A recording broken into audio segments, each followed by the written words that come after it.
Please welcome our panelists. Visit Phoenix's own Lauren Edwards, Melissa Gogol, Polly Flockman, Eric Kerr, and our moderator, Megan Trummel. Hello again. Welcome back. I just want to thank all of our panelists here for joining me today. A quick reminder for those of you who are watching in real time, this recording will be available at phoenixfest2020.com where you're currently watching it, even past this. So you're always welcome to come back. We know that you have busy schedules, but I just wanted to remind you, if you do need to take a quick break and come back to it, you are more than welcome to. We appreciate you being here. We have a lot of great conversation to come. But before we jump into it, I do want to say a few quick thank yous. First and foremost to our production partners. So everything that you've seen happen here so far today has been absolutely, without a doubt, due to our production partners, White Tie Productions. So thank you all so much. You have been incredible. If you're looking for somebody to help you with your hybrid events, your virtual events, your live events, whatever they are, these folks are amazing at what they do. So thank you, White Tie. And then secondly, to our partners at the Phoenix Convention Center and Venues for allowing us to use this absolutely magnificent venue. We hope one day we'll be able to use it with an in-person event, but we will take what we can get for now. So thank you to the Phoenix Convention Center and Venues for allowing us to use this space.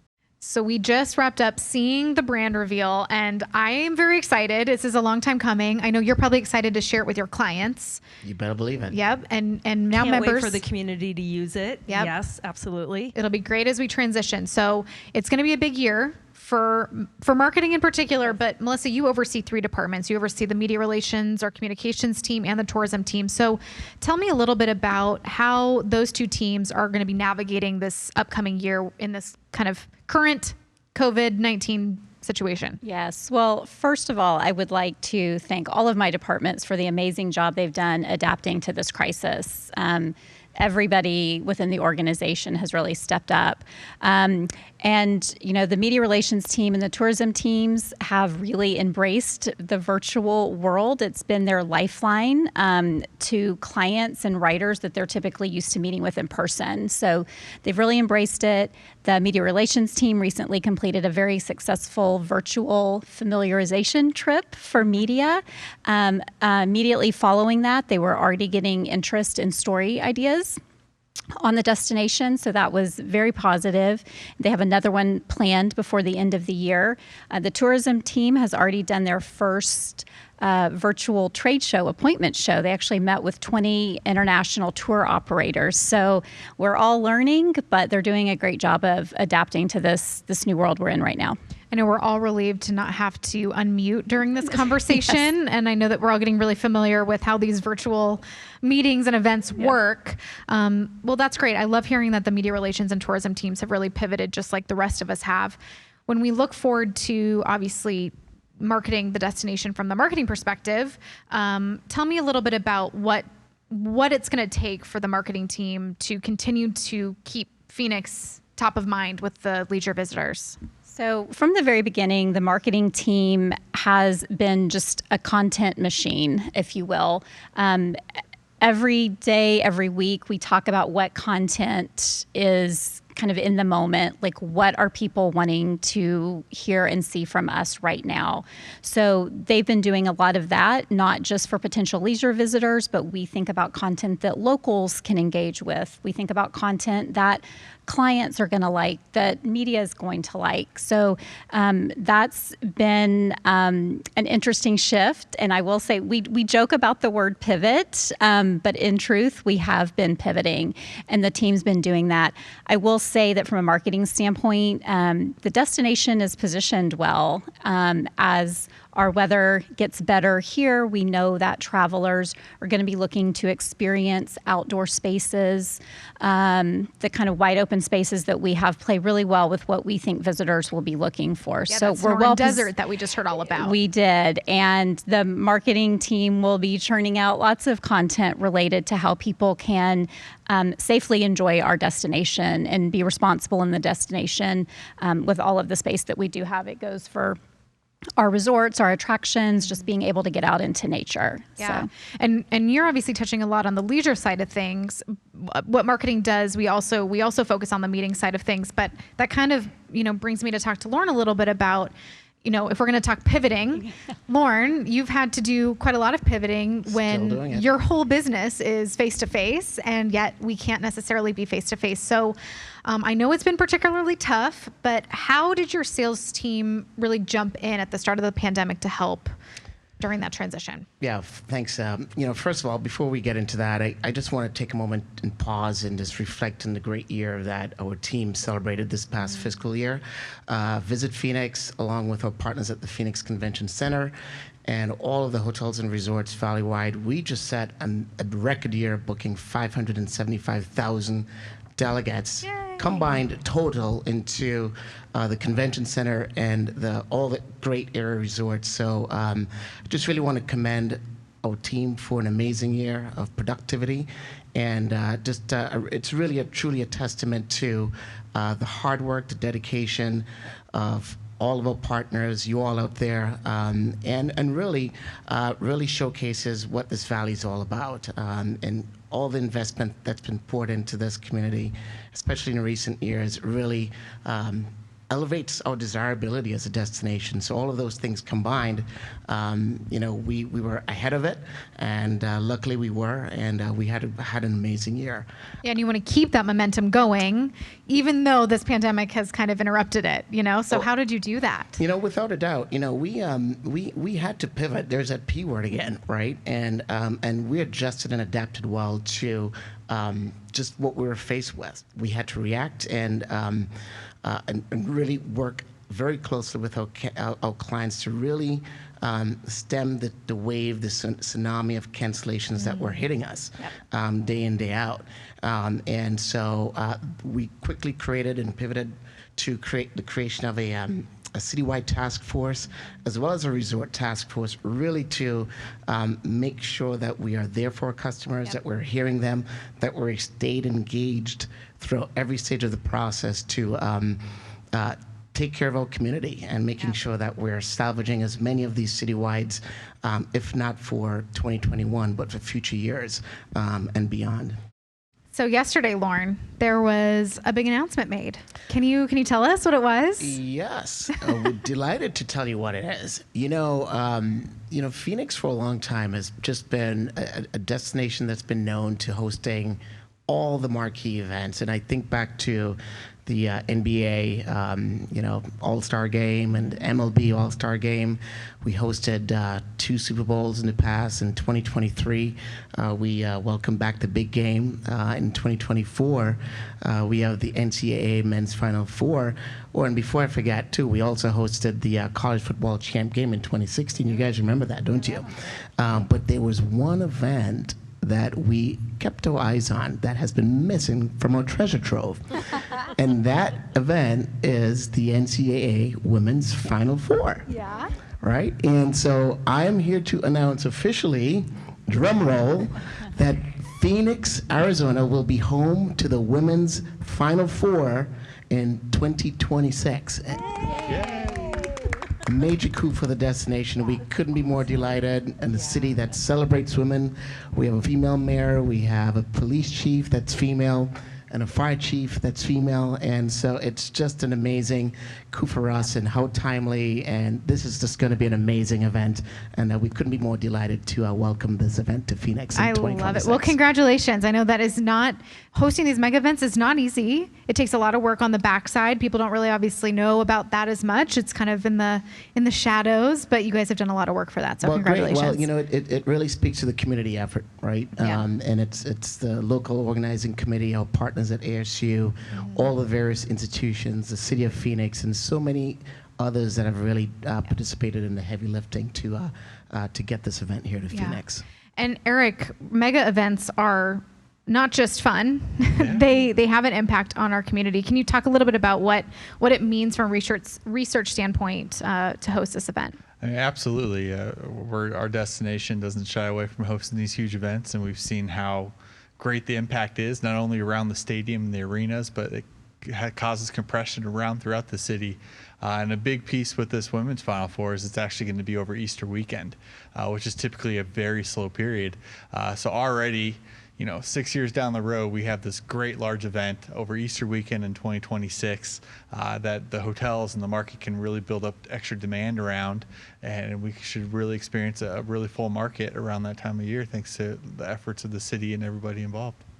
Great news overall. Congratulations again. Well, thank you to everybody that had a hand in it. So how did your team stay in front of those meeting planners when you can't go to those meeting or the sales missions, you can't go to the trade shows? So how did they work to get in front of them and continue to be top of mind? Yeah, and that's certainly a big thing that we had to get adjusted to because as salespeople, we're always on the road, we're always face to face, we're shaking hands, we're doing all the great things that we know how to do and do so well, but we had to get used to being in front of a camera and used to being in front of wearing a microphone and a headset and engaging and talking and communicating with our customers. This was one of the biggest adjustments that we had to face, and it really just focused on staying engaged and engendering our customer loyalty by having an empathetic ear, understanding what was going on within their boardrooms and tough decisions that they had to make and navigate. Yeah, and I've seen this really amazing shift to being super focused not just on the client like you always have been, but really focusing on the needs of our partners as well, especially during the pandemic. So I thought that you guys have just done an excellent job with that. Now, Eric, we're going to kind of transition to you a little bit. So you are kind of at the center of all of our decision making, maybe not you personally, but the information that you give us. Yeah. So tell me, these have been a really tough 8 months for us. Tell me a little bit about what you've seen from the research at the beginning and kind of where we're at now. Yeah, so coming out of 2019, we were flying fast. We were set multiple records. The destination had record visitation, record spending. Sky Harbor broke passenger traffic records. So we were really moving good. And then all that momentum came to almost a complete halt in March when the pandemic started to hit, and we had all these varying levels of stay-at-home orders. What that did to our market, we saw the steepest drop in the shortest amount of time that we've ever kind of been able to measure in visitation and hotel traffic and airport. And some numbers that are kind of astounding. We went from almost 400,000 rooms sold per week in early March to less than 98,000 in early April. And even Sky Harbor numbers went from somewhere around 60,000 a day through TSA to less than 5,000 a day a month later. So those numbers dropped quick, but as soon as we hit that floor really in early April, we've seen steady increases since then. We've had almost 12 straight weeks all the way through the end of June. Weekly increases in hotel demand, passenger traffic increases. We saw restaurant activity start to come back as soon as the state opened up in mid-May. But when we saw that case surge again in July, things slowed down a bit, not nearly dramatically as what we saw before. But really since then, even better. And even the most recent week, almost every indicator we're tracking now is at peak levels that we've seen since March. So I feel like things are improving significantly, but it's going to take time to get us back to where we were in 2019. Well, and that gives us all hope. I mean, we love seeing the positive forward momentum that we're experiencing now. As far as what leisure travel looks like over the course of the next few months, maybe even a year if you can go that far out, what are travelers looking for right now, and what can we expect? Yeah, there's some good news in there. Like in the big piece there is, as you mentioned, it's going to be leisure travel. That's going to be our visitor industry in the near future. But there's the good pieces of that. Travelers are really looking to get back out and see their friends and family again. They're looking to explore the outdoors and have those aspects. Now, from a Phoenix perspective, those are areas that have already been identified by our destination perception studies, from our visitor profile studies. So unlike some of these cities are having to develop those models and share those things, we're already perceived as that destination. We know a lot of our people come here to visit friends and family. We know a lot of them come here for our outdoor activities, and we know from our key markets that they already perceive us as an affordable destination. I think those will be key aspects moving forward that will help us recover and gain back those visitation levels quicker than maybe some other cities in the country. Yeah, and I just want to thank you too. You've been so instrumental, especially when it comes to the marketing team. We've been meeting with you on an every other week basis to get those research updates so that we can change our content direction as quickly as we need to, and that's been huge for us as we use the P word and pivot. I wonder how many times. Don't make this a drinking game at home, okay? So Polly, we'll shift to you. So first of all, I just want to say thank you. You have been the co-planner of this Phoenix Fest annual meeting, and I just really appreciate you and all you've done. And you're just wonderful. So great partner to work with. In your role as the director of membership and now of the visitor experience side of things, you have to be connected not only to the members, but also really to our internal departments at Visit Phoenix in a way that I don't think there's a lot of other internal staff members who have to be this connected to everything that we do here. Yeah. Can you tell me a little bit about how you've worked with the departments to make sure that the members are getting what they need from our organization? Yeah. Well, and I want to thank Eric, number one, because I think he's really been delivering a lot of content to our members that has been really critical during this time, and we've heard nothing but great comments, and they want it to continue. So a lot of work ahead for you. And really, you know, the question that you're asking is much more complicated than people really realize, because not only do I really have to focus on making sure that my team understands each department and what's happening, but I also have to help our members, or my team has to help our members understand what does each department do specifically, who are their clients, what markets do they affect. So that's a piece of it. And then down to our staff, we have 1,000 members. And so to really understand the services, the products and services that our members offer, creating that relationship so that Lauren knows who to call at a particular restaurant when he needs to make sure that the meeting planner experience that that you're taking out for dinner, that it goes well. And so those are really important components. And we all laugh because it's hard even between ourselves to say. Our families don't even really understand what we do as a DMO, as a CVB. And so imagine then to try to help all of that filter down to our staff, each department, and then down to our members as well. And I use an example from a member standpoint, as they come in as new members and we try to help them understand what the sales department does, or what the marketing department does, or what the travel and trade department does. I say to them, here's an example. If you were a restaurant, then you as a member would, Lauren, if you were talking to Lauren might want to know, what can that restaurant do special to make sure that the experience with the meeting planner is memorable? With a services department, if a member's talking with them, with the services department, the services department is really going to be focused on much more maybe their meeting space, private event space, private event space. Of course, they want to know the story of the restaurant and that, but they want to know that it's a great restaurant, but they really want to know the meeting space specifically. And then let's take the media PR department. Well, they're really going to be interested in maybe the story of the chef or a mixologist that's on the team. And so that's a component to help the members really understand that information so that they can really benefit more so from their membership. Yeah. No, totally. I think you bring up a good point too. As I think about what's the byproduct of this experience that we've gone through, I really think it really has forged an alignment between all of the departments and brought us much closer together to really elevate our brand proposition on a value proposition to our members. Yeah. Looking at how we work together with Polly's team, the membership department, or resort sales efforts, and really bringing those things much more into focus, I think has been a huge benefit. Yeah, and helping the members to understand all those services that we can offer them and assist them with too. Well, and I think too, one of the, I guess, when you can look at this and say, what are the positive things that have come out of COVID?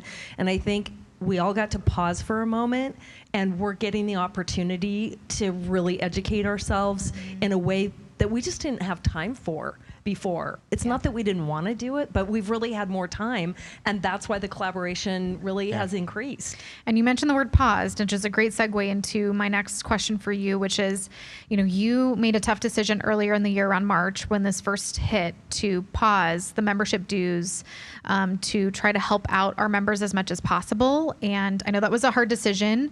Can you tell me a little bit about what that meant for you and for the members, if you have any insight into that? Yeah. So, of course, it's such a turbulent time for all of us, and as a nonprofit, trying to look at what is it that we could do for our members, and we need them at this time. We want our community to prosper and to do well and keep their doors open. Yeah. So we went to the board to ask if we could really, in a sense, add 3 more months of membership to everybody's membership so that we could continue to be marketing them whether or not they had the money to continue with us or could renew their dues at the time. And so our board made that tough decision, but the right decision. I know we all felt really good about it. We had so many positive comments from our members regarding that, and a lot about it, kind of putting, I guess, the money where our mouth was. Is that the saying? That sounds right. But I felt so good. I felt so good about that, and we continue to work with our members in any way that we can to keep them on all of the programs that you heard each of these departments talk about. We needed our members to be participating in those and wanted them to. It was the way that we could keep the doors open. The biggest value we can provide is ensuring that there's visibility, right, for members. Absolutely. Yeah. Keeping them in front center, and focused. Right. Yeah. I'm going to switch gears a little bit. We've talked a lot today about COVID-19, which is not crazy. It's been a huge part of our 2020 year, that's for sure. And it's obviously had huge impacts, not just on Visit Phoenix, but on our membership too. So I get it. But that wasn't the only thing that happened in 2020. We had, and it's been kind of referred to throughout this program, with the death of George Floyd back in the summer, we really saw this social justice movement pick up speed and kind of get the light that it's been needing to carry on. So we've been doing a lot of stuff internally. We did a lot of stuff before, and we're kind of continuing on that path. So I want to ask a little bit about that, and this is really for everybody sitting here. But maybe, Melissa, you want to start talking about, what had we been doing in the equality, diversity, and inclusion realm before this social movement really started up? Sure, love to jump in on that. Before we had been producing content about the diversity of our destination. That was something that was part of the marketing content that we were putting out. But what happened at the end of May just really made us even rethink what we were already doing and what could we do better. There's always room for improvement. Yes. I think as much as we all like to think we're doing the right things, we can all look at ourselves and think, what can we do more? So several of the teams, especially the marketing and PR teams, have gotten together, and we've really done a lot of research about those stories that make Phoenix so special and the people that make this destination so special.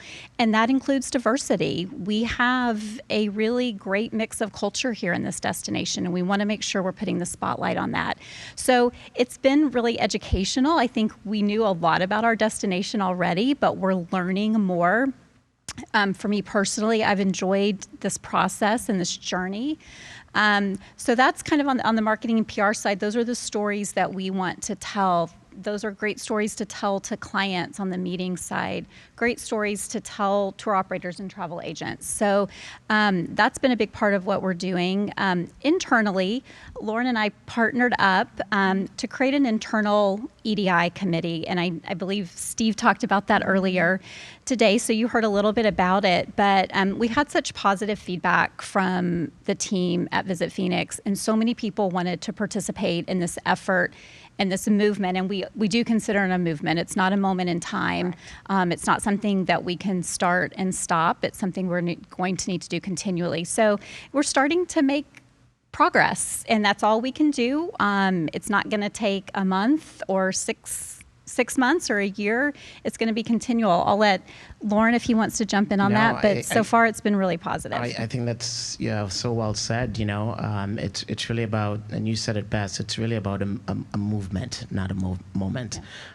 So it's about how do we reinstitutionalize a culture of equity, diversity, and inclusion into all facets of what we do. Here in Phoenix, we're so proud and blessed to have an amazing destination that is so diverse in look and feeling and everything. And so it's really about really embracing that and celebrating that, because at the end of the day, those are the experiences that we want to create. That's what makes us a better community and a better place to live and work and convene in and move to. Wow.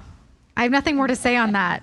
Well That's said. amazing, and I love it. A movement, not a moment. That's very real. I think that's what I've been seeing from our organization over the last 8 months, taking this very seriously to improve and be leaders in it. So with that, I'm going to close us out. Thank you all so much for being here today. I really appreciate the conversation and looking ahead to what this year is going to look like for Visit Phoenix. I'm really proud of the organization and all of you.